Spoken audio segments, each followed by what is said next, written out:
You want Philly? Yeah, let's do it. Philly special. Ready? Here we go. Easy. Kill. Fight.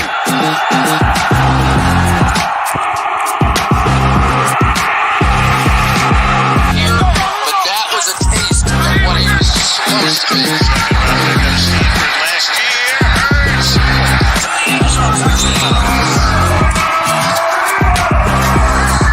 Oh, and how this will all work out. Well, I wouldn't be surprised to see the first play they don't try to give the football to Carolina. This way. Is it his way? Inside the 20. And on the first play of Philadelphia in an Eagle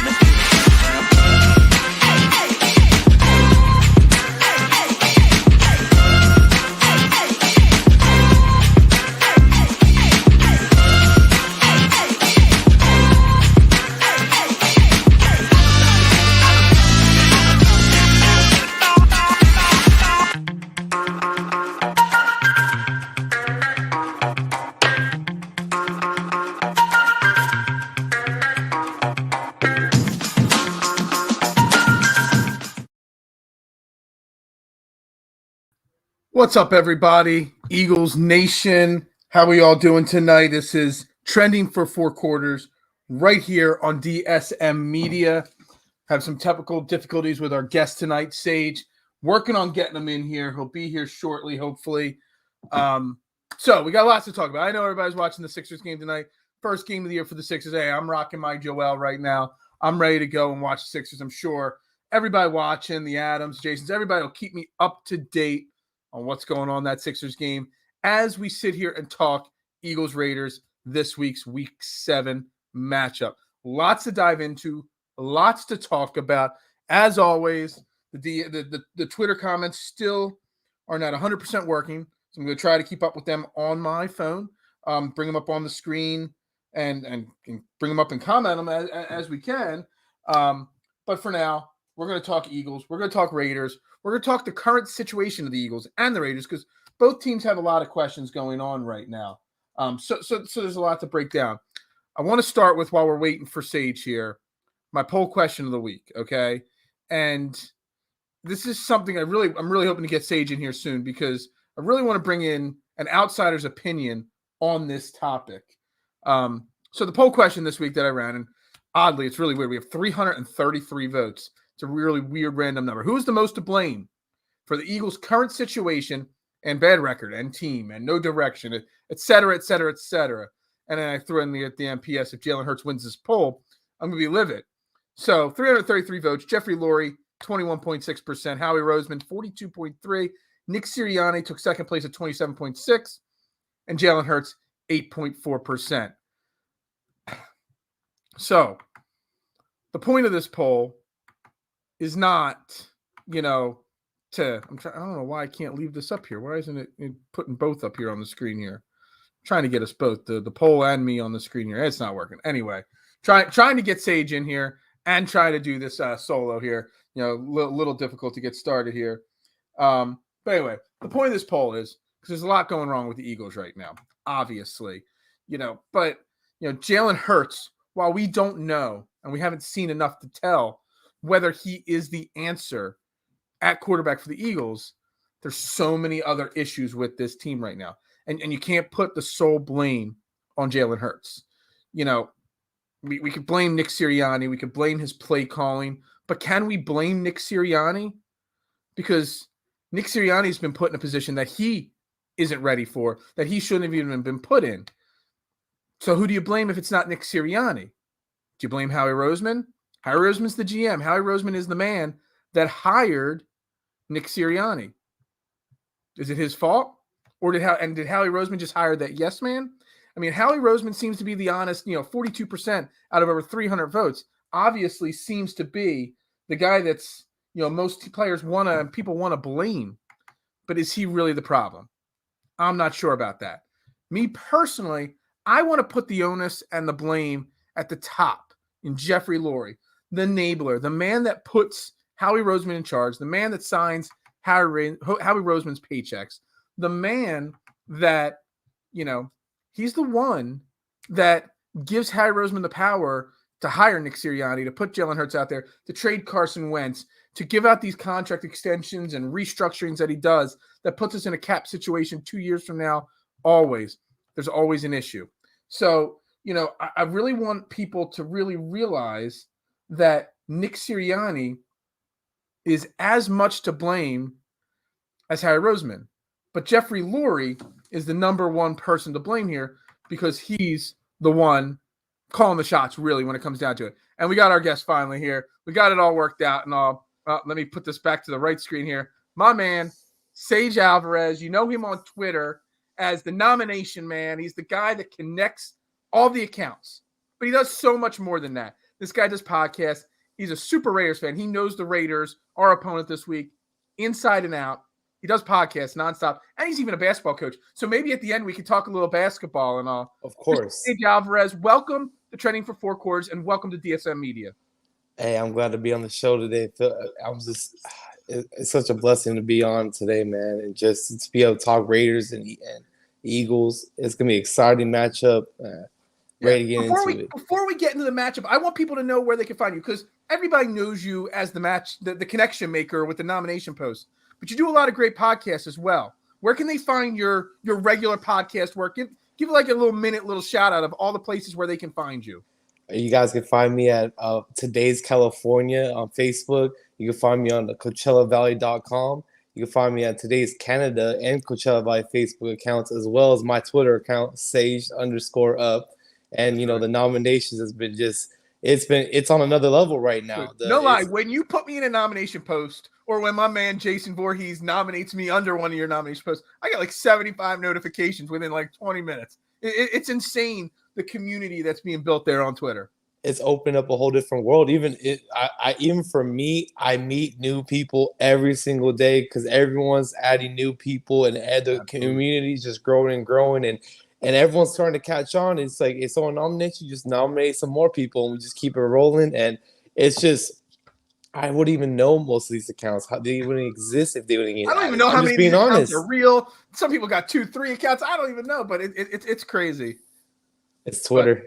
But, yeah, it's Twitter. That's exactly. Look, you do great work on the today. Is it Today California Today? Yeah, it's today's California. Today California. You do great work. I've watched a couple of those shows. You're always smiling and saying cheese on that show. That's what I love about you. I always tell some of my code people at DSM and former networks I've been a part of, they always look like miserable when they're staring into the camera. Dude, smile. And you do it better than anybody. You always are smiling, which I love. It matters because like I love being on there. I'm like man, the Derek Carr's top 10.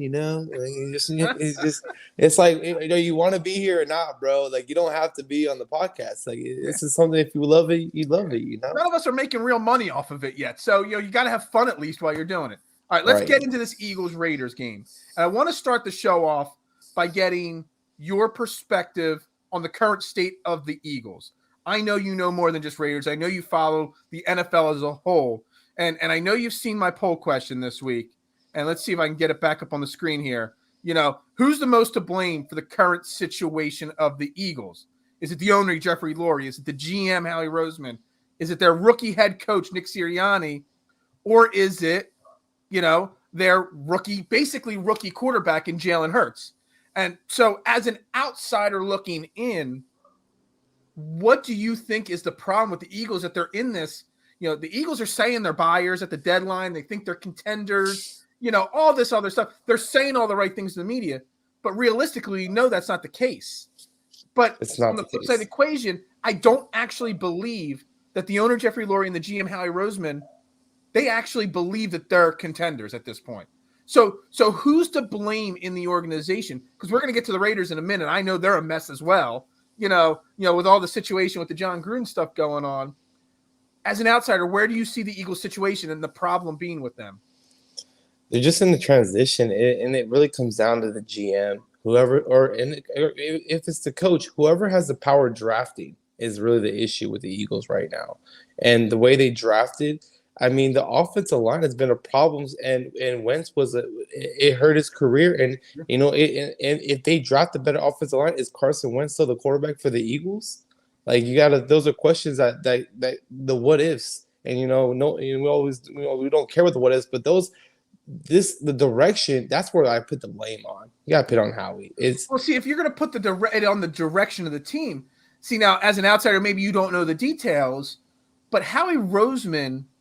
So everybody says Nick Sirianni was hired to be Howie Roseman's yes man as coach because Right. Doug Peterson questioned Howie Roseman's drafting, and Doug Peterson questioned some of the decisions that Howie would make. So Doug was kicked out, and Howie brought in. I mean, let's face it. They interviewed Joe Brady. They interviewed Josh McDaniels from They interviewed all the who's who of coaching candidates, and none of them wanted the job. Why? Because Howie Roseman's the one that's pulling the trigger. Right. But in my opinion, and I think being a Raiders fan, you might know a little bit about owners that are involved with the football team heavily. The Davis family has always been heavily involved with the Raiders. Jeffrey Lurie, I think, is as much to blame as Howie Roseman, because if Nick Sirianni's a yes man to Howie Roseman's Jeffrey Lurie's yes man. Okay, that makes sense. Basically just doing whatever his boss tells him, because Howie Roseman's not a football guy. Howie Roseman's an accountant.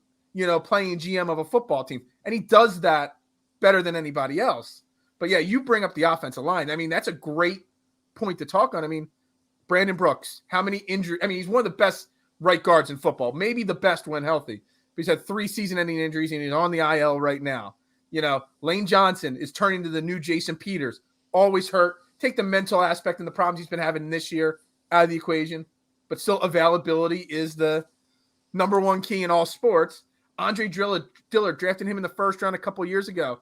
The guy's barely seen the field. Jason Kelsey. I mean, he's the center, and he's probably one of the best centers in football, but the dude's 65 years old out there, at this point. So I love that you bring up the offensive line, because I was in a few battles this week about Carson Wentz, because I'm a big Carson Wentz guy. Love Carson Wentz. Always have. Different decision-making. Maybe we're not having this Jalen Hurts conversation if Carson Wentz was protected properly.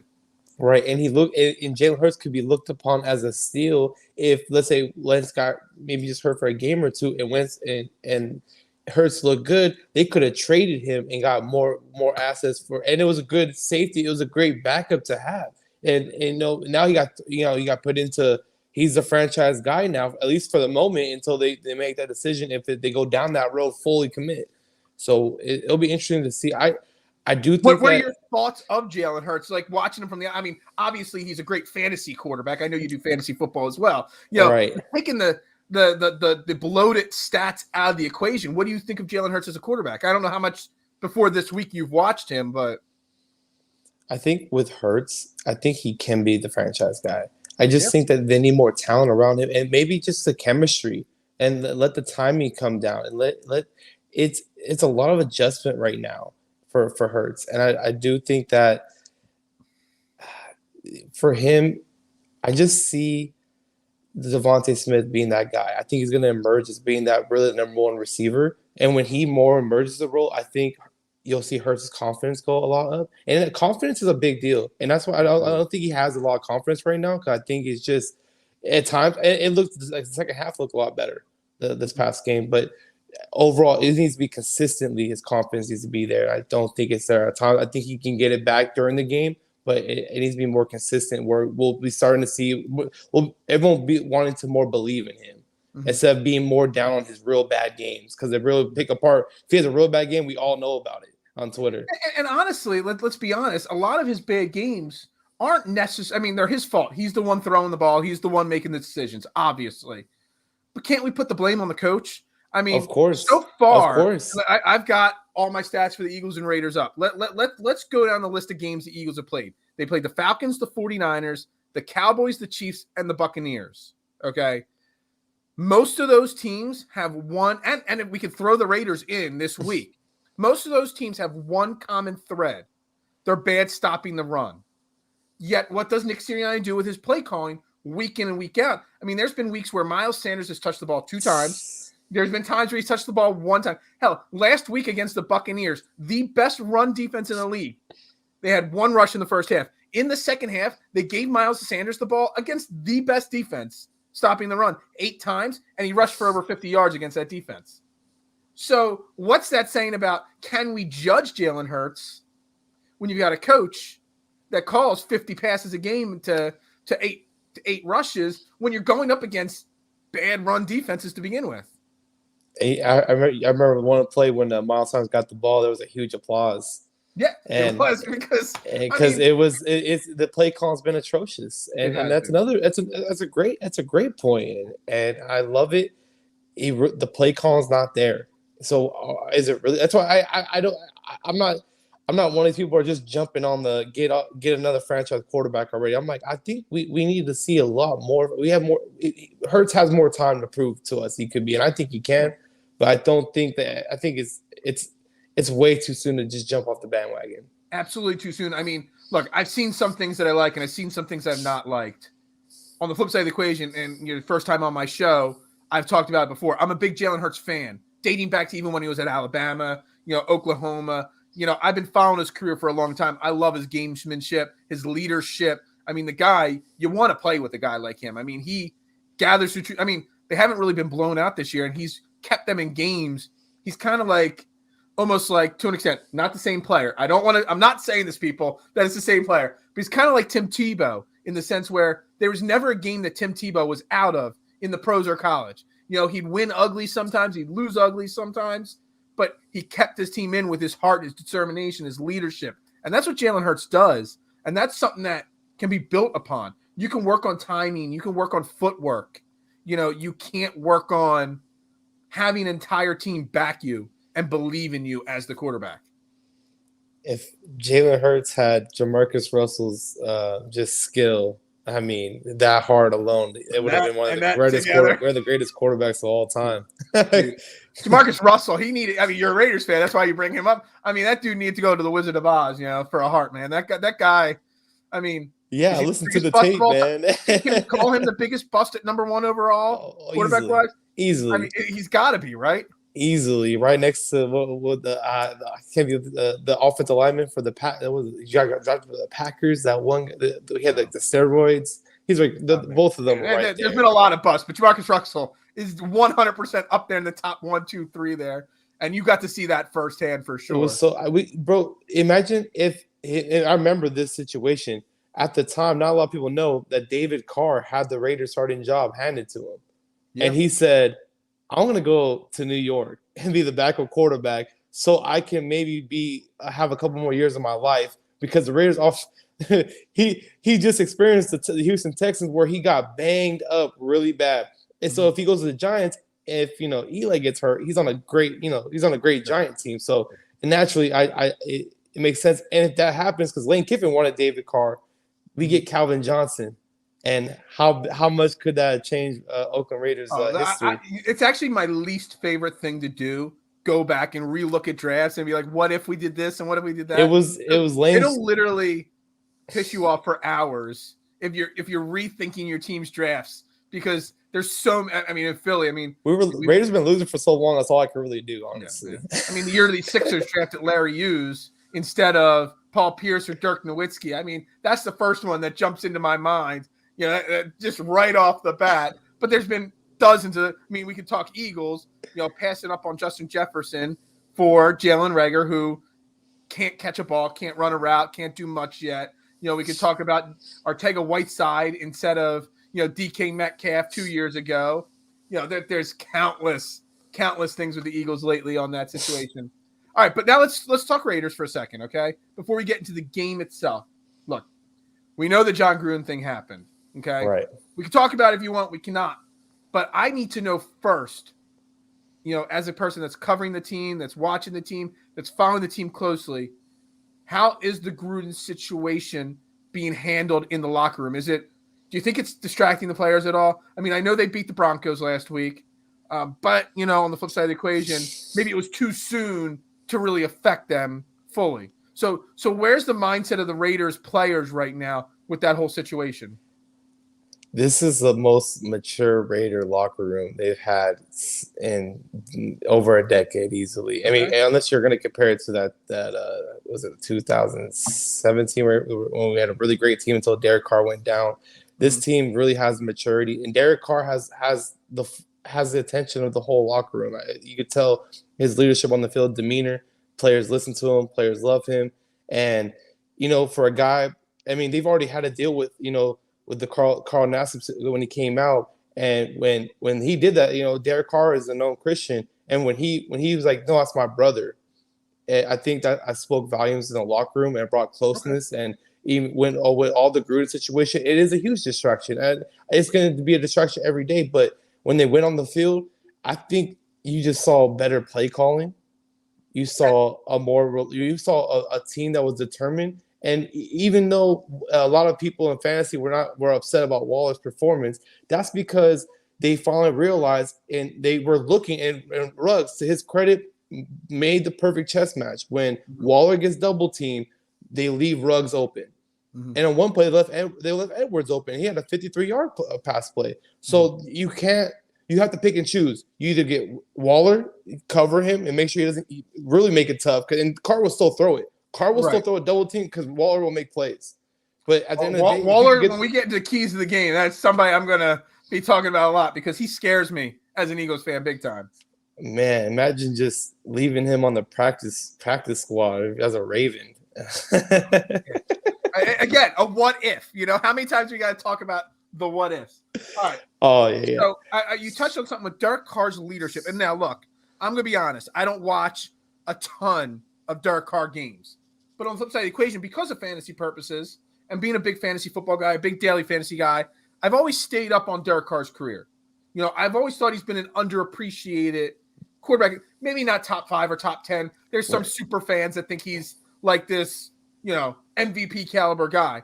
But he's a really good quality quarterback in the NFL, in my opinion, for sure.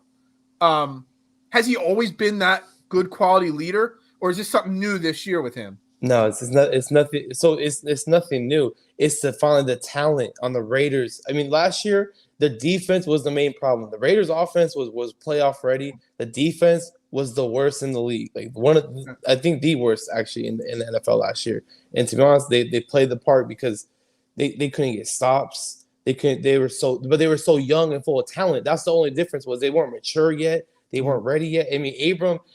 We got a new defensive coordinator. We got Gus out there, and I feel like he allowed even Abram to finally shine. He's fixing a lot. It was maybe the wrong scheme for us last year. Now we're fixing a lot of Mad Max Crosby. The guy is shining and making the line.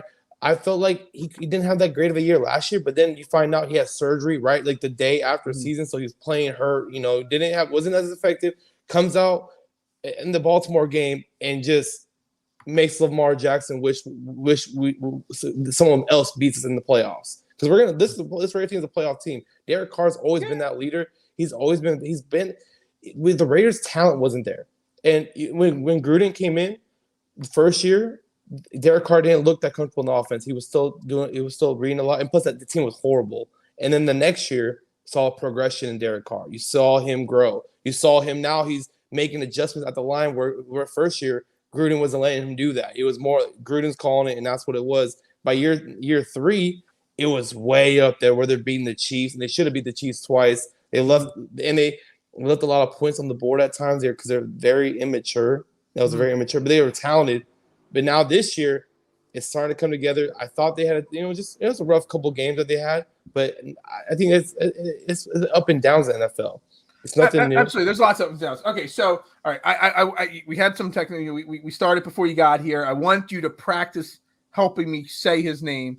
The guy that's the acting interim GM or coach of the team right now, Rich Bisaccia. How do you say it? Bisaccia. You're a Raiders fan. I've been having a hard time. I've been having a hard time saying it. So he's the interim guy, but he was the special teams coordinator. It's typical in this situation. He's been around the NFL, though, for a really long time. I'm assuming he's not calling the plays like Gruden. I'm assuming the offensive coordinator is, right? Right. He's only calling special teams. Yeah. So are they – I mean, last week, did they change much of the game plan around? Were they doing things differently than they were with Gruden? I do believe they changed the offensive play calling changed a lot. I believe that when them plays when we should have we were going run on a just like the Bears. We were running the ball. And I'm like, we gotta pass the ball. Like that line was eating our line up. So I felt like we were thinking we can get that extra yard or two, and we're missing. It's just there's just some things when Gruden was there, something wasn't clicking. And now when he left, I thought they played inspired. And maybe we'll see if it's adrenaline and it comes back. That's my thought process. Maybe last feel, week was a little bit of adrenaline, a little bit of there wasn't enough time to think about it. I almost think that you guys go on bye after this week.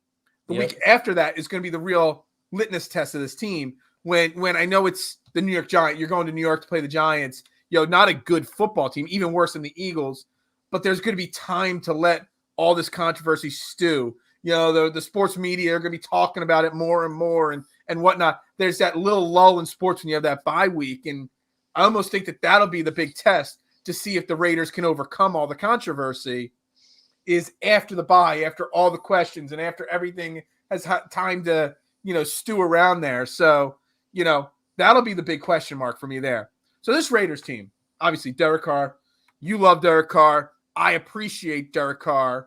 He's having a pretty solid season, for the most part. Josh Jacobs slowly getting healthy here. I want to touch on Henry Ruggs and again on Darren Waller again. Darren Waller, in my opinion, is competing with Travis Kelce to be the number one tight end in football. He's not quite there yet. Right, but I think I still pick the Kelce offense above him. is built properly, and if you get another wide receiver there next to Henry Ruggs, if Derek Carr takes that next step, I think Darren Waller can compete to be the number one tight end in football. And Henry Ruggs, I look at these stats, and I just look at the 22.3 yards per reception average, and I just think, man, last year was a little up and down for Henry Ruggs as a rookie and all. People don't understand how hard it is for rookies to play wide receiver in the NFL. It's quarterback and wide receiver. They're the two toughest positions to play as a rookie in my opinion, in the NFL. Talk about Henry Ruggs a little bit and what you guys got there. Because I think the guy's got potential to be a stud. Right.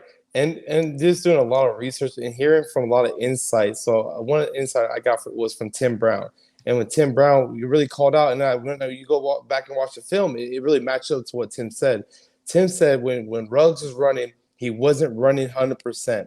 He was running like 80, 90%, and he was thinking too much. He was thinking about maybe like he's just overthinking things on the field. And Gruden's system is very complicated. So he might be thinking that he's messing up on his routes and maybe he's messing up his footwork. Whatever the case may be, the 100% wasn't there because there were some plays where it's like it was that close to being 70, 60-yard touchdowns in the rookie year. They didn't come. It was Carr or him. There was just a little bit off going in, and there was some flashes where I'm like, this guy's gonna be great. He's just having a little up and down. It was a COVID off season. Like a lot of it was just. I think it was too much. If you haven't caught this part of my show before, I've said at least 25 times on different podcasts, whether mine or guest appearances, that 2020 rookies are still rookies this year because of that exact reason. No off-season mini camps, no rookie OTAs, no nothing. So they're all still rookies to me in this year. Ruggs being the same exact way.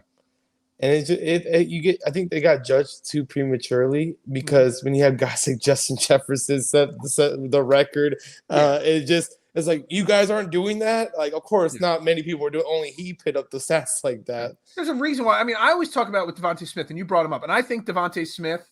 I know Jamar Chase is playing great, and he's got a great connection with Joe Burrow's going there in Cincinnati, and yeah, no doubt in my mind, I still think Devontae Smith, if he stays healthy in his career, because that will always be a concern with his size in the NFL. Yep. If he stays healthy, I think he will be the best wide receiver this year's draft, eventually. But on the flip side of the equation, there's a reason that Deshaun Jackson has the Eagles' rookie record for receiving yards in a season, and it's only 913 yards. That's the most. We're talking about Deshaun Jackson, Jeremy Maclin. We're talking about guys like Harold Carmichael. Hall of Fame level wide receivers, Mike Quick. They didn't catch 900 plus yards their rookie year. It is that hard to catch. And my preseason like kickoff show was the over-under on Devontae Smith, and I set it at 900 yards. And it was pretty close 50-50. I had people saying he's going to get 1,200 yards, 14. It's really hard to be a rookie wide receiver in the NFL. It's extremely difficult. And he also, along with it, he had Adam Thielen, who also was putting up amazing stats, and for that to, and then they get this. They were a run-first offense with really Dalvin Cook leading the way. We passed up on him for Jalen Reagor, who, hold on, I got the Eagles stats ready to go here on my screen. Jalen Reagor, so far this year, his second year, even though I consider him a rookie just like everybody else, Jalen Reagor has 17 catches for 140 yards in 6 games this year. He's got 1 touchdown. He's averaging 8. He's a burner. That's supposed to be his specialty. He's averaging 8.2 yards per carry or per catch. Again, compared to Henry Ruggs, averaging 22.3. That's a huge difference right there for two second year wide receivers. Take Justin Jefferson out of the equation, 22.3, 8.4 average per catch. For both guys are burners. Jalen Reagor had one major trait. He can run by everybody, and he's just not doing it. Henry Ruggs is that guy, man. I've been telling people since last year, and this whole offseason, some people were like, draft him past the 10th round, 11th. I'm like, this guy is Derek Carr had an interview on with Chris Collinsworth, and he pretty much explained that this is Ruggs' season to come out, and he did. Yeah. He put the work in. He actually didn't hide it too well. I think everyone else after that was more like they just try to smile and not say too much. But I was like, no, Ruggs is gonna be great. And the only one I was questioning was Edwards. Edwards has a lot of question marks. I still think that's the position that's because Hunter Renfrow is gonna save the Raiders. I'm gonna bring up Hunter Renfrow. Yeah, so Brian Edwards. I mean, he wasn't even on my notes here, but I'm looking. I mean, he's averaging over 20 yards a catch too. So the Raiders wide receivers. Look, the Eagles defense. It's got its issues, but we have Darius Big Play Slay. We still have Steven Nelson. Problem is, we don't have much else, and I'm concerned about stopping all the different weapons they have. I mean, to have 2 guys that average over 20 yards per reception, that's really hard to stop. So I'm looking at the scores the Raiders have had this year. Okay. They put up 33. They put up over 33 times, but getting held 9 points against the Bears, only 14 against the Chargers.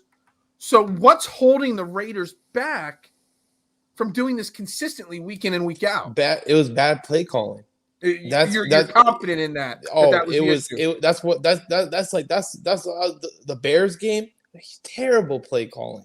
Okay. In key situations. The Bears defense isn't the Bears defense that it was. I mean, it's still a good defense. It still has clear. The Bears they stepped up. They stepped up in key moments, and that's what. The Raiders' offense was looking good, but they did. It was like the little. I always say it's the little things that just take away the games. And it's like the Broncos last week. Technically, they had a chance where if Teddy Bridgewater hits Sutton on that incredibly open play where he overthrows him, they hit that play. They're in the game. The rest of the game, and that's where the Raiders were like they had key third down, second and 2s, and they couldn't get it. They got third and 1, ran it again, fourth, and they just.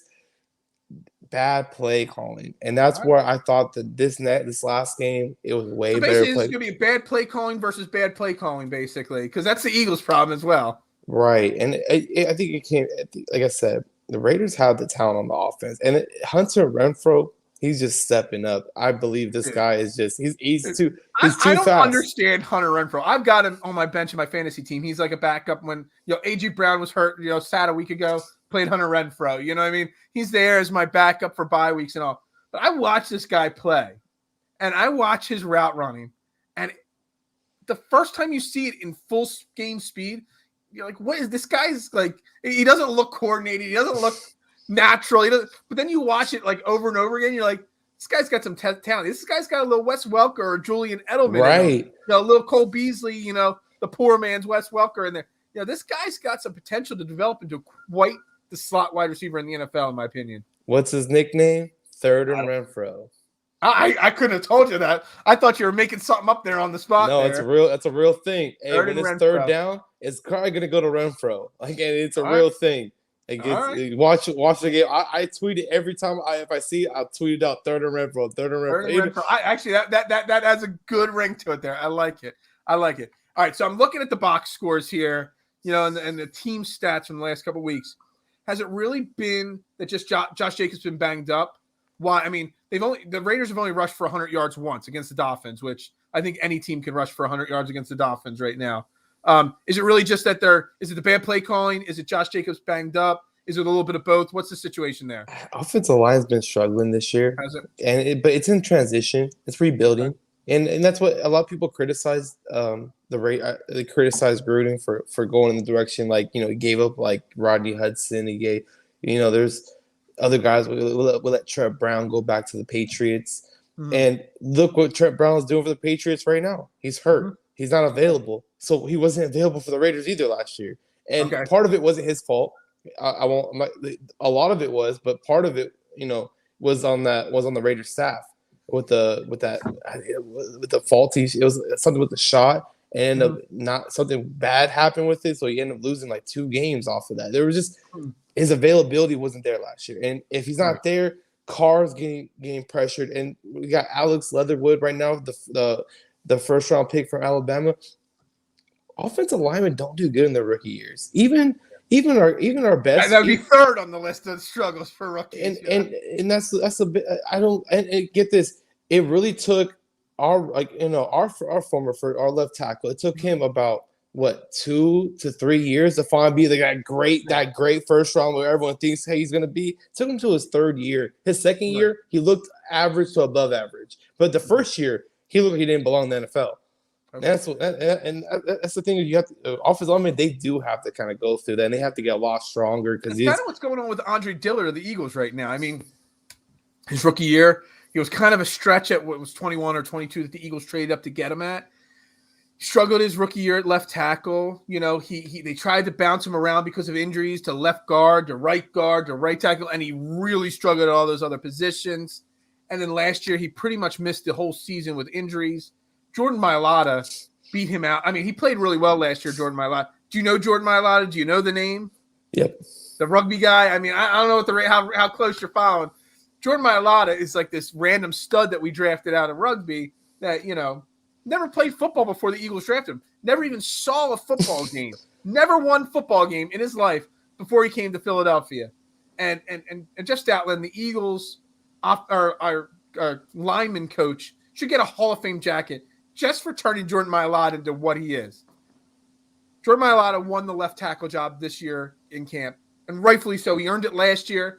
Nick Sirianni's whole thing is competition. Still won it over Andre Dillard. Obviously, we've had some injuries, so Jordan Mailata had to move to the right side, and Andre Dillard the last 2 weeks has had a start at left tackle. And all of a sudden, in his 3rd year, you're starting to see a little bit of development from Andre Dillard. Maybe he's not as bad or as big of a bust as people thought he was.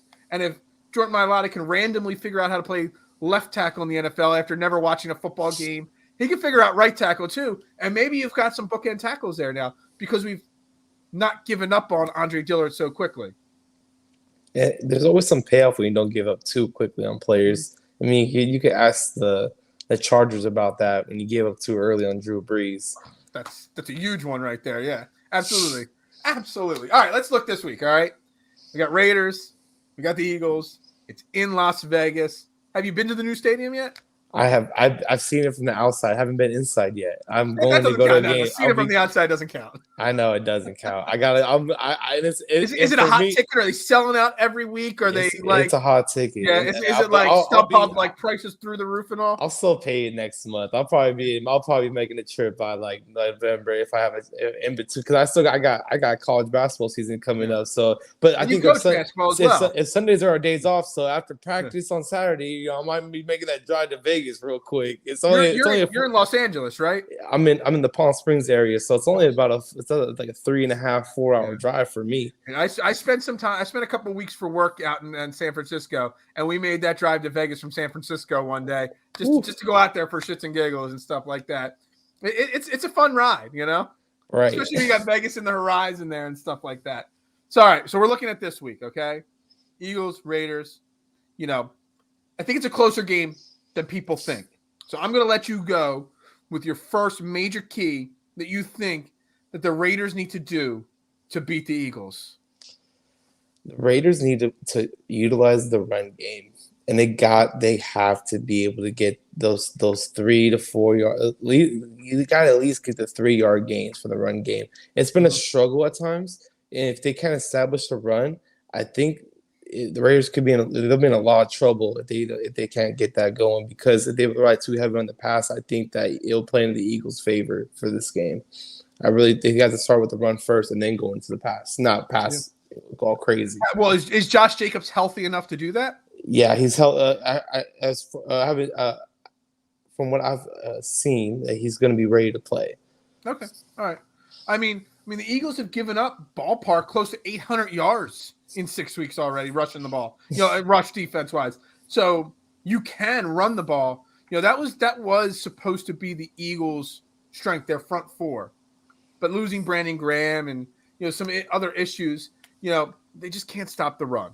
So if Josh Jacobs even remotely healthy, if whoever's calling the plays in Las Vegas there, pounds that ball, it's not hard to gain a lot of yards against and wear this team down. I mean, outside of Javon Hargrave, who is, playing beast mode defensive tackle right now for the Eagles, he's clearly above and beyond our defensive player of the year at this point, defensive MVP.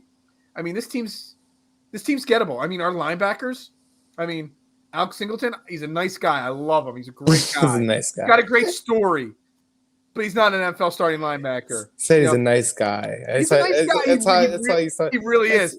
I mean, he does a lot for autism awareness. His little brothers, that's really good, though. He does a lot of great really community things. So he's a nice guy. That doesn't make him a great football player, does it? Hey, that's kind of like what someone said about my guy Doc. They're like, that's why my guy Doc Rivers only has 1 ring. He's a really nice guy. He's the type of guy. Hey, you want to talk Doc Rivers? He'll ask about your kid's soccer game, and he'll really be interested in that answer, not just like ask you a question. Let me bring up the score on my phone. Let's see where the six. Again, this is trending for 4 quarters on DSM Media. I got my man Sage Alvarez. You're all watching the Sixers. They're up 81-70 at the end of the 3rd quarter right now. There you go. And supposedly the thing when you bring up ESPN, their first post here is Pelicans fans chanting, "Where is Ben Simmons?" Who cares where Ben Simmons is? We're going to touch on that. I'm going to get Sage's comments on Doc Rivers, Ben Simmons, and Joel Embiid in a few minutes. I'm ready for it. I'm excited because we do more than just Eagles talk on this show. It's just an Eagles season, whatever. Alex Singleton, nice guy. Google search after the show, Chris Coast. Okay. He was a catcher for the Phillies. He didn't make it to the pros. He was like 30, 31 years old. It's basically what Alex Singleton was. He's 28, and he just got his first starting job. He was in like the USFL last year before the Eagles picked him up. And he's your leading tackler. So when your linebacker is your leading tackler, it's not normally good. Eric Wilson signed up. He was a former, stud linebacker for a year or two. There was a reason he didn't get signed till like the 1700th week of free agency for a 1-year deal, minimum deal, because he's just not good anymore. Anthony Harris, the safety that's starting, there's a reason why he was out there for so long. Just not good anymore. And that's what the defense has got a lot of. It's got Javon Hargrave and a lot of guys that don't belong starting in the NFL. Or a bunch of guys like Davion Taylor, who's a young, up-and-coming second-year linebacker who's been hurt, who just hasn't had enough time to develop. So you got underdeveloped guys or guys that don't belong in the NFL. So if you guys want to run the ball and you actually are committed to it, Josh Jacobs should rush for 150 yards this week. He easily can. And that's one thing the Raiders' strength the past couple of years, it just isn't there this year. And that's a huge – and that's why it might seem like the Raiders' offense is kind of the same – it's kind of the same level as last year. But I'm like, it's a different offense than last year. It's a whole different team. You could rely on Ruggs more. But Ruggs wasn't reliable last year. Yeah, I couldn't rely on him. I was like defending him almost every week. And I'm like, when are you going to show up, bro? You make me look bad. See, on the flip side of the equation, though, I think that's a key for the Eagles as well. And that's running the ball. Because the Raiders, let's be honest. I'm looking at the Raiders defense right now. 189 yards rushing. 39 rushing yards against the Raiders they gave up. But 133, 168, 143, and 112. The Bears, the the Raiders, you can run the ball against the Raiders, right? Of course. So, but let's think about this. The Eagles, offensively, 2 of the last 4 weeks haven't hit 100 yards rushing. And they hit 100 yards against the Buccaneers, the best run defense or the best run defense in the league. So if Nick Sirianni finally figures out you run the ball, they might actually have something here. You I take think some of that pressure off of Jalen Hurts as well, right? They'll have a lot. If you run on the Raiders, then the pass game will be a lot more open for Hurts, and that's what the run game should be there for the Eagles. I don't think this is going to necessarily be a low scoring game by any means. I think this is where Jalen Hurts, and I thought Jalen Hurts was going to put up even more points last week, so I think he actually puts up a pretty. I think he can even get over 30 this week. I think he could be in the 30s. So, I mean, but here's the thing, and I've talked about this before. The Eagles and Nick Sirianni, his offense is all about the RPO. Right. That's all it is. That's all it is. That's literally they run the RPO. And he says he counts the RPOs, even though 90% of the RPOs are passes or Hurts rushes. He counts that as run plays. It's a bad philosophy to have, period. But on the flip side of the equation, football. Does an RPO work or even a basic play action work when there's zero threat to actually have the running back get the ball? No. And you don't have to explain that answer. That is the answer. No, it doesn't matter. What's up, my man, Jason? Thanks for checking in, my brother. Hey, Jason, what's good, my bro? man, I love Jason. Jason is the man. Sports and Metal Podcast. Love him. And Drunk on Ice. His Flyers podcast. That guy works. Yeah, the dude works. And he works too, because he's got a real job that he's working nonstop at. You can't run play action. Me and Jason we did the post game Eagles show last week. You can't run play action. You can't run RPOs. If you're not literally when you have Miles Sanders have games with 2 rushes, with 3 rushes, why would the defense respect that RPO or play action if there's literally no threat? That's where the key to the game is. Nick Sirianni finally, after 6 weeks, realizing that his, whatever the system is he's running, whatever the plan is that he's got is not working. Do I have confidence that he's going to realize that? Based off his press conferences, no. But that's the key to the Eagles' victory. It's tough for coaches to put their pride down and adjust. It is. And I've seen it happen with too much coaches. I even had to bite my own tongue watching some of these things. And it's like if you just find a solution and someone's letting you know this is how we can adjust and make things better, but you're like, no, it's how my system works. And I think we get caught up in the. Oh, we got a question from Jason. Yeah, he didn't say the question. He didn't say the question, but so I just want to let him know that I saw his comments. I'm waiting for his question there. But keep going with your point. Okay, but questions. Your comments in the comment section always throw off everybody. I was like, I thought you were about to come with a question. I was like, yeah, I'm expecting him to type it up. All right. He needs to know what's up with Waller. His fantasy team wants to know. Let me tell you something. Jason's got like 4,700 fantasy teams, and I think he is like 1 in 46 in those 47. I mean, he doesn't have very many. He's in the Scott Fish Bowl, and he doesn't have a winning team in that either. The guy's struggling in fantasy football this year, so he wants to know what's up with Waller. My Scott Fish Bowl team isn't doing the greatest either. I want to know why everybody's in Scott Fish Bowl but me. I'm in the satellite one. I'm more in like the mid to like upper range. You're in the sub, for the amateurs, the people that nobody cares about. I'm in that one right now. I got it last second, but I'll take it. I'm trying to get in the real one, man. I'm hopefully get a little late run, but with Waller, the thing with the Raiders offense, it's all about chess. To get Waller open, you gotta cover Ruggs, and Ruggs gotta stretch the field. Ruggs stretches the field so amazing with his speed, and if you really don't get a good hit on him at the line and get him throwing off a little bit, he's gonna be gone. Ask the Jets, who lost the game, trying to go all out blitz and let him do a 3 move on the corner and just win the game for the Raiders. So when you get the attention for Ruggs, which I think is going to be way more attention now since he went off last week. Waller, is going to have a way better game this week. And I hope so, because I have Waller. I mean, a lot honestly, tight end the Premier Eagles League, so I linebackers need aren't Waller gonna to go off too. The Eagles linebackers and safeties cannot stop Darren Waller. Good. He's so great. There's no chance of it whatsoever.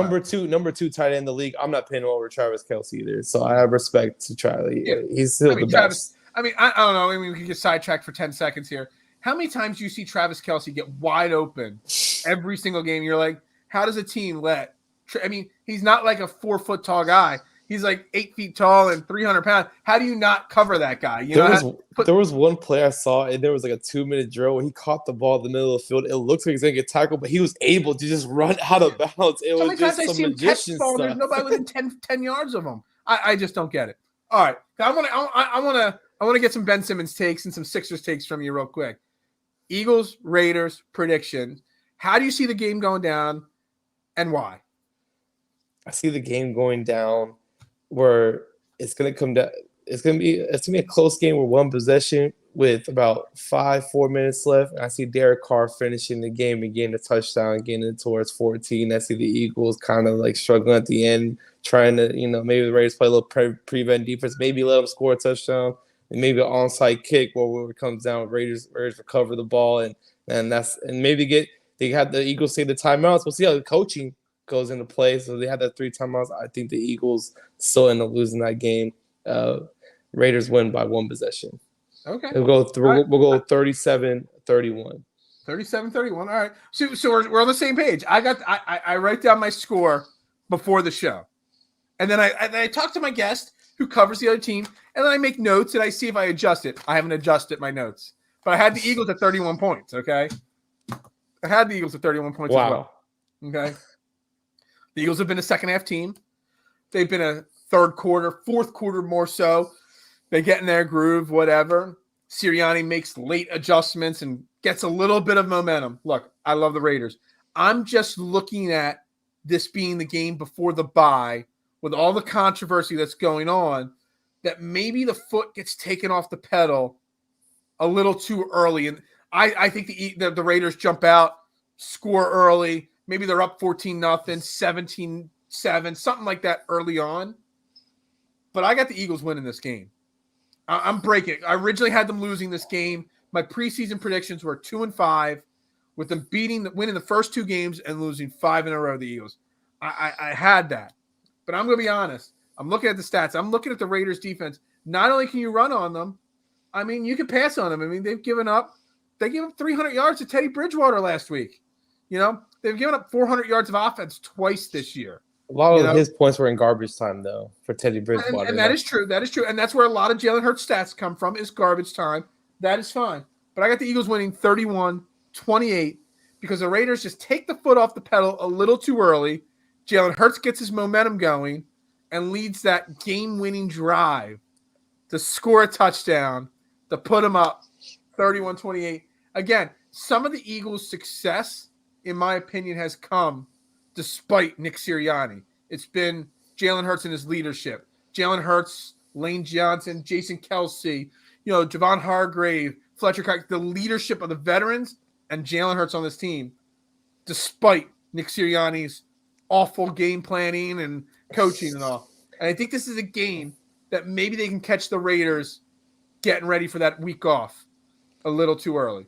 Raiders better wake up. This is a very trap game if they think that they can walk in and get this win very easily. Followed by the Giants. It's a huge trap game. Eagles, on the other hand, have had the 3rd hardest schedule this year and 3rd most difficult schedule in the NFL, and they get an easier schedule here on out. This is the end. Jason's got the Raiders winning 28-24. We can talk about the Eagles after this week. I mean, next week, this is almost a trap for the Eagles because next week they've got a miniature bye with the Detroit Lions as their team, that they're facing next week. It's like having a bye week. If the other Jason, my fantasy golf and fantasy football partner and co-host, is a Lions guy, lives up there in Detroit. They got the Chargers and the Broncos, and but they got the Jets, the Giants twice, Washington twice. The Eagles got a pretty easy schedule coming up in the second half, but I think the Raiders fall victim to that trap, and just there's too much going on with Las Vegas right now. There's too many issues, too much controversy, and this is the week where they start looking ahead to to golfing, to spend some time with their family, to whatever else there is going on. It's so distracting. I still think the Raiders make the playoffs, or at least are borderline like you. I think they're a good team. They're a 10, 11 win team. No doubt in my mind. But I think this is a week where they slip up a little bit. Are you aware that Derek Carr and Gruden are neighbors? No, I am not aware of that. Like, they're actually neighbors. So when this went down, Derek Carr had to walk over to Gruden's house and actually talk with them and the family. Like, can you imagine if Derek Carr accidentally got some of John Gruden's mail and he had to walk it next door? I just got mail today. I check my mailbox like once every 2 weeks because there's nothing but bills in there anyway and junk mail. So I don't even care. I check it once every 2 weeks. I went today. I checked my mailbox. I had 4 letters from my neighbor on my left. I had 3 letters from my neighbor on the right. 2 letters from the person that lived in my house before me. I was like, dude, there's no mail for me here. It's all for everybody else. Can you imagine being Derek Carr and having to walk that next door? That would be hilarious. That's going to be hilarious. I love awkward moments like that. That is what I do. I live for those awkward moments to make a big deal out of them. So, yeah. So I got Eagles winning this game. But we both agree it's going to be a close game, correct? Correct. Okay. All right. Real quick. Before we wrap this up, Sage, again, this is Sage Alvarez, Mr. Nomination Post guy on Twitter. But obviously, huge Raiders fan. But he knows basketball too. You are a basketball coach, right?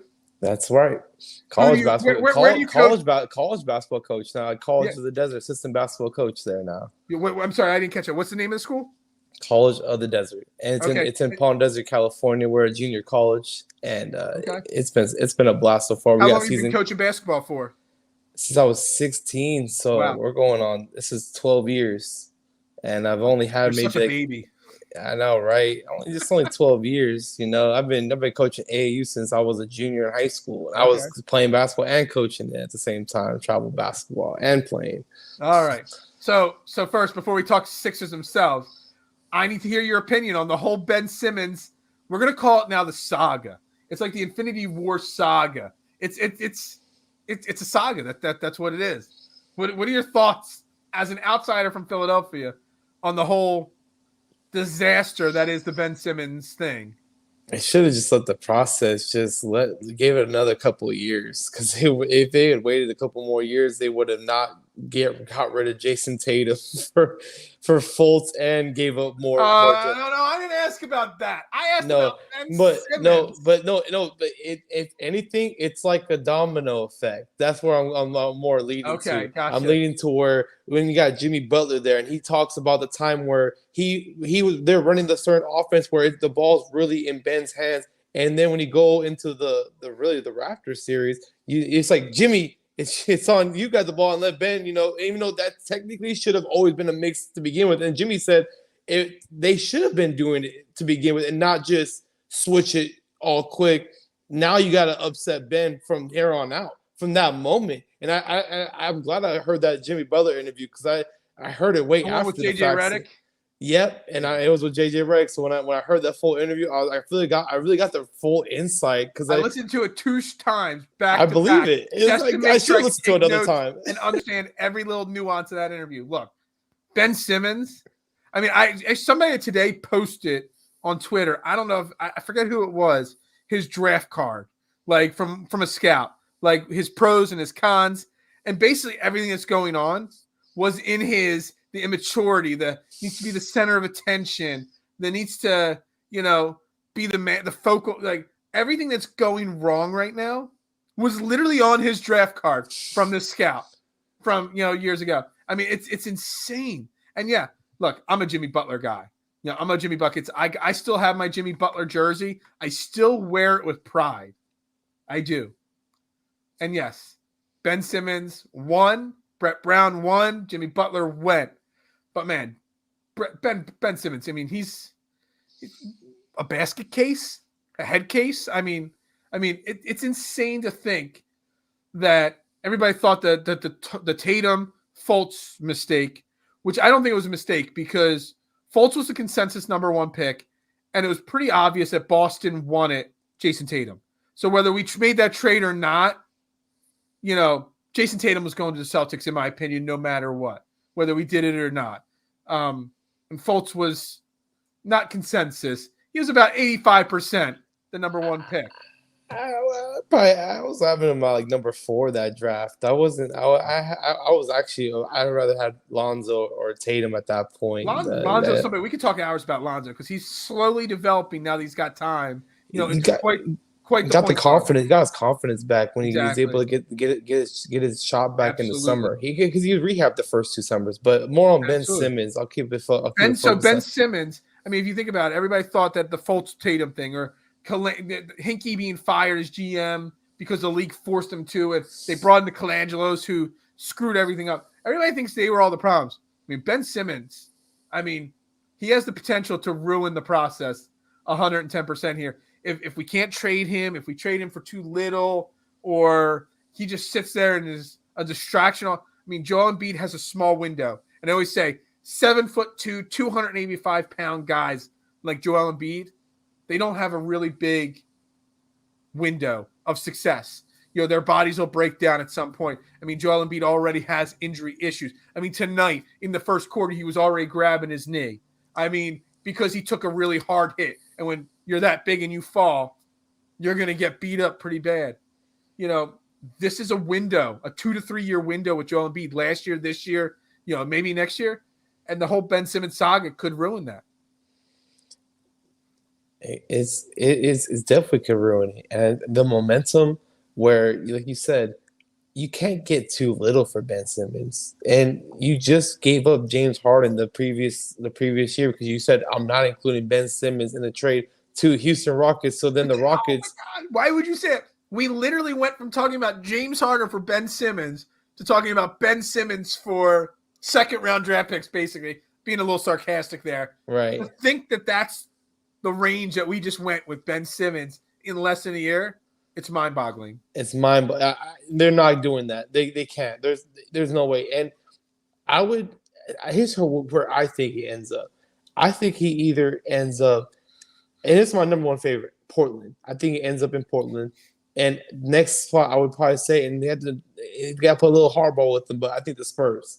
Spurs, they need a guy like Ben Simmons. They can't get a guy like Ben Simmons to sign in San Antonio, as they saw with Kawhi Leonard. He's not going to say he wouldn't take the extra money down there. And they already DeMar DeRozan's not there. He's a Bull now. So we're in the Spurs direction right now. I would probably go get Ben Simmons because they need a defender. See, I don't think the Spurs have enough to counter to offer. Right. So I I've been saying since day one, unless you're making a deal, which is not going to happen at this point. We've heard all the quotes that Dame Lillard's not asking out of Portland. So we know Dame Lillard's off the table. We know Bradley Beal at this point is off the table.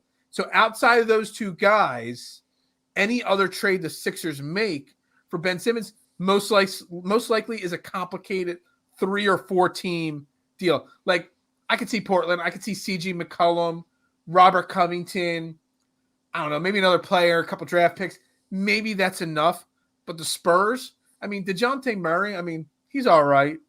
He might be able to fill in as the point guard temporarily, but they really don't have much else to throw in there. And their first round picks are always mid-level, 18, 12, 16, or maybe even in the playoffs in the 20s. So, they don't have a lot of assets. So that's where other teams have to get involved. I think the Spurs, I think the Raptors, I think the Timberwolves, even the Warriors, there's 4 or 5 teams that can all get involved, and there could be pieces going here, there, up and down, and left and right. I think that's the best bet because, honestly, you have to get some value out of Ben Simmons. You really do. You can't get nothing for him. He's one of the best defenders in the league. Like if you're giving him up, he's the best defender. Even if you hate his offense, which we all probably do because of his no jump shot, but he still has a good fast break. I think he's the best defender in the league. I've watched him guard. You easily can make the argument. He can guard the point guard, the shooting guard, the small forward, the power forward, and we've even seen him guard centers. He literally is a top-tier defender against all 5 positions. And he's got that magic Oscar Robinson vision. He just doesn't score. He just doesn't shoot. So, but if you think about it, some of these teams, I think he's best bet going to the Spurs, Portland, more so Minnesota or small market teams. Right. The media is not going to, it's on my end, I think it's a negative. Him saying he wants to go somewhere where there's less pressure because he didn't have time to make mistakes and learn from them. I don't want a player like that on my team. But a small market team does give you that opportunity to learn and grow from your mistakes. So, I mean, I don't think it's going to happen overnight, but honestly, it's got to happen soon because, I mean, tonight before we started the show tonight, I was watching the Sixers game. Let me tell you something. Without Ben playing, but with Ben sitting and not, being traded, the Sixers roster is at a serious disadvantage at the point guard position. You had second-year, 20-year-old Tyrese Maxey. You got Shake Milton, I like Shake Milton's talent and potential, but he's hurt. And then you had small forward Furkan Korkmaz playing backup point guard tonight. That's not a winning lineup right there. Right. That's not – hold on. It's a winning lineup. It's just not an Eastern Conference contending lineup. How about we say that? I agree with that. And even though I do think the Sixers find a way to, when they do get rid of Simmons, they will have enough assets to be contender again. And I at don't. This point, I mean, I just don't agree with the way he's going about things. I wish he would have went the Jimmy Butler route. I wish he would have just been openly said, "I want out," and I'm just gonna just keep talking shit. But I'm really going to play hard. Like you guys play basketball for millions of dollars, and And I get there's constant trash talk where, Ben came back today and said if they stop catering to guys like Joel, like we would be okay. Like to me that's just it's just all bad. This is almost when it was like the Kobe and Shaq thing, but they're not on that level talent wise. But just when the argument where it's just now when you didn't win. This is what kind of happens when you don't win. Kawhi Leonard hits that lucky jump shot, and it's just you win a title that year. Are they this broken if they have a ring because they had the ring to back them up? Yeah. If Ben Simmons is not even drama this year. If they had the ring, there's no drama right now. Yeah, I mean the Pelicans are obviously missing Zion. Game 1 here tonight. They're up with 2 minutes left in the game. The Sixers are up 113-87. So even without Ben, they're taking care of business, obviously. So I love it. Brandon Ingram had an off night, 12 of 26 shooting. But, I mean... And guess who's not there? Lonzo, because they gave him up for nothing. I don't even care what they got back in that trade. I don't even remember what they got in that deal. It doesn't even matter. They lost the trade. How do you not sign Lonzo? That's embarrassing for the Pelicans. The Flyers won tonight, too. The Flyers, hey. I love my Flyers, I don't have a Flyers hat. I got an Eagles hat. Sixers hat. I got golf hats, high school and college hats here. I have no Flyers hat there, Jason. You'll have to send me one. You'll just send me a Flyers and Ice or Drunk on Ice Flyers podcast hat once you get one made, and I'll wear that on the air, guaranteed. No problem. All right, we got to wrap this show up here. Sage, he's got the Raiders winning 37. Was it 37-31? 38-31. 37-31. I got the Eagles winning 31-28. This is Trending for Four Quarters on DSM Media. Brought to you by Manscaped, as every other podcast is. But use our code DSM because we're the best podcast. You might as well use our code for 20% off and free shipping. Your balls and your women will thank you. Sage Alvarez at Saged_up on Twitter. He is the connection, the nomination man on Twitter. I greatly appreciate your time jumping on tonight, talking Eagles, Raiders, and a little Sixers there. Thank you very much for coming on the show. And again, real quick before I wrap it up, tell everybody where they can find you, what times your shows are on, and all the different sites that you're doing podcasts on and all. Oh man, I appreciate being on the show today. It was such a blast, and everyone, you guys can find me on Facebook on Today's California, and it's gonna be on CoachellaValley.com. Saged Up on Twitter. It's at Monday through Friday. We have a live sports talk show with Barry Long, and Mel Murphy is coming on more consistent too. So he's been a huge part of the show, and I'm just so it's been such a blessing. We're going, like I said, it's on CoachellaValley.com as well, and also you can find me on Instagram at Sage_up. And man, it was a blast today, bro. I appreciate the time. I feel like I could talk for another hour on. Oh, dude, we could. I mean, and dude, I'm exhausted. I've had a rough week at work, rough month, rough year at work, rough 2 years at work. So I got lots going on, but we're going to wrap this show up. Again, big things happening at DSM Media. Make sure you're tapped in, subscribed on YouTube, following on Facebook, Twitter, Twitch, sharing out shows. You guys know the deal. Turn those notifications on. You don't want to miss it. Got new shows coming. We got lots of stuff working on. Got a little tease. There's a morning show coming on DSM Media. A 5-day-a-week morning show. Details coming. But mark those calendars for November 1st. You need to be subscribed. You need to be followed to get these details. An all-new 5-day-a-week. Because look, Philadelphia Sports Talk Radio, Angelo's retiring. It's finally, after 40 years, everybody's asked for him to go. He's retired. So you're going to want to watch my DSM Media morning show. We're going to be talking everything. Got to stay tuned. Lots of stuff coming on DSM Media. Hey, Sage, I mean, we say as Eagles fans, go Birds. What do Raiders fans say? I mean, it's the Raider Nation. And it's the only nation. It's the only nation. Go Birds. Hey, thanks everybody for tuning in. Stay tuned tomorrow night. DFS, no punt intended. Myself and Jason Sullivan will be live with our DraftKings fantasy football show. Hunter will be joining the show tomorrow night for his second appearance on the show. Everybody have a great night. Go Sixers, go Flyers, go Soul, go Phillies, and of course, go Birds.